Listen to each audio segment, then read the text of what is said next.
आज आपण दौंड तालुक्यातील वरवंड या परिसरामध्ये आहोत। जगद्गुरू संत तुकाराम महाराजांची पालखी थोड्याच वेळामध्ये वरवंड या ठिकाणी मुक्कामी येणार आहे। त्याच पार्श्वभूमीवर या ठिकाणी जिल्हा परिषद सदस्य गायत्री खळदकर तसेच डॉक्टर खळदकर यांनी एक आगळावेगळा उपक्रम या वारकऱ्यांसाठी आयोजित केलेला आहे, ती म्हणजे आरोग्य मोफत सेवा। त्यांच्याकडे आपण जाणून घेणार आहोत नेमका कशा प्रकारे तुम्ही ही सेवा देताय, या सेवेत देत असताना आपल्याला अनुभव कसा येतोय या संदर्भात आपण त्यांच्याकडे माहिती घेणार आहोत। आणि नक्कीच या सर्व सेवेमधनं आपण समाजाला काय काय मेसेज देताय, काय सांगाल मॅडम, तुम्ही सेवा कशी करताय, नेमकी या आरोग्य सेवेमध्ये कोणकोणत्या सुविधा उपलब्ध आहेत? गेल्या कितीतरी वर्षापासून वरवंड मध्ये जगद्गुरू संत तुकाराम महाराजांची पालखी इथं मुक्कामी राहते आणि ह्याच्यामध्ये आपण आरोग्याला ह्यावेळेस प्रायोरिटी दिलेली आहे। त्याच्यामध्ये आपल्या इमर्जन्सी ट्रीटमेंटसाठी आपण ICU 3 बेडेड महाराष्ट्र शासनाने जिल्हा परिषद व पंचायत समिती मार्फत आपण इथं स्थापना केलेली आहे। त्याशिवाय आपल्याकडे हिरकणी कक्ष आहे। हिरकणी कक्षमध्ये ब्रेस्ट फिडिंग महिलांशिवाय ॲडोलसंट गर्ल्स असतील किंवा इथे जे लहान मुलं आहेत त्यांना एक सेपरेट प्रायव्हेट रूम देण्याच्या संदर्भात आपण इथे सेवा प्रोव्हाइड करतो। त्यात खाद्यपदार्थ आहेत, मुलांना खेळण्याचे साहित्य आहेत, शिवाय इमर्जन्सी जे स्नॅक्स आहेत ते पण दिलेले आहेत आणि मुलींसाठी वेंडिंग सॅनिटरी मशीन्स ठेवलेले आहेत। तर आपण ह्या संकल्पने केले की महिलांसाठी किती कम्फर्टेबल जावं हे वारीचा प्रवास, त्याच्यामुळे आपण हे सगळे इथं बरेचसे कॅम्प लावलेले आहेत। त्यात इमिडिएट मेडिकल चेकअप व्हावा काही त्रास झाला तर, आणि इलेक्ट्रिक फूट मसाजची पण आपण इथं हे केले तरतूद केलेली आहे। आणि आपले माननीय मुख्यमंत्री देवेंद्र फडणवीस साहेब व आपले माननीय पालकमंत्री सुनेत्राताई पवार यांच्या अंतर्गत आपण ही मोहीम राबवलेली आहे। आणि गेले 2 वर्षापासून आपण जर्मन हँगर शेड पण प्रोव्हाइड केलेला आहे।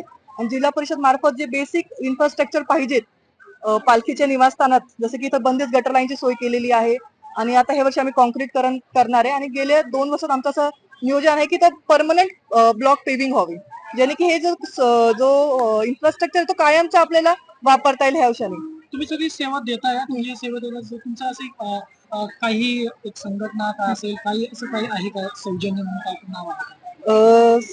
ऍक्च्युली इथं आपण मुख्यमंत्री साहेबांच्या मार्फत कक्ष चालवत आहोत महाराष्ट्र शासनाअंतर्गत, आणि जिल्हा परिषद आणि पंचायत समिती त्यांनी पूर्ण इथं नियोजन केलेलं आहे।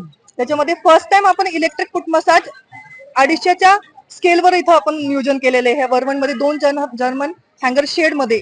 आणि इथं नियोजन एकदम अतिउत्तम चाललेलं आहे, पाणीचे नियोजन खूप व्यवस्थित आहे आणि टॉयलेटचे पण ह्यावेळेस आपण अपग्रेड केले स्केल। वारकऱ्यांनी अनुभव कसा व्यक्त केला? वारकरी खूप समाधानी आहेत आपल्या नियोजनाला, तक्रार काही आलेली नाही आतापर्यंत, आणि जरी आली असेल तर आपले प्रशासक अधिकारी सगळे इथं त्याचं निवारण मिनिटात अपग्रेड करून करतात। पाहिलंच की कशा प्रकारे या ठिकाणी खळदकर मॅडम यांच्या मार्फत किंवा महाराष्ट्र सरकार असेल किंवा पंचायत समिती असेल, जिल्हा परिषद यांच्या वतीने सर्व व्यवस्थित या ठिकाणी व्यवस्था वारकऱ्यांना दिली जाते। नक्कीच या आरोग्यदायी व्यवस्था किंवा आरोग्य वारकऱ्यांना मिळावं यासाठी वेळोवेळी ते धडपडत असतात, प्रयत्न करत असतात। नक्कीच त्यांनी हा उपक्रम राबवलाय। अशा उपक्रमामधून वारकऱ्यांना देखील चांगला आनंद मिळताना दिसतोय। वारकऱ्यांसाठी जे काही मसाजसाठी जे काही इन्स्ट्रुमेंट असेल ते देखील या ठिकाणी उपलब्ध करून दिलेले आहेत आणि त्यांनी वारकऱ्यांनी जो अनुभव व्यक्त केला, वारकऱ्यांची जी भावना व्यक्त केली त्याबाबत देखील त्यांनी या ठिकाणी व्यक्त केलेला आहे। अजून तरी वारकऱ्यांनी तक्रार करण्यासारखं अजून कोणत्याही गोष्टी या ठिकाणी घडल्या नाही, याचा अर्थ की या ठिकाणची व्यवस्था चांगल्या प्रकारे या खळदकर मॅडम असेल किंवा जी पूर्ण टीम असेल त्या टीमच्या माध्यमातून करताना दिसत आहे। पवन साळवे, न्यूज अनकट, दौंड।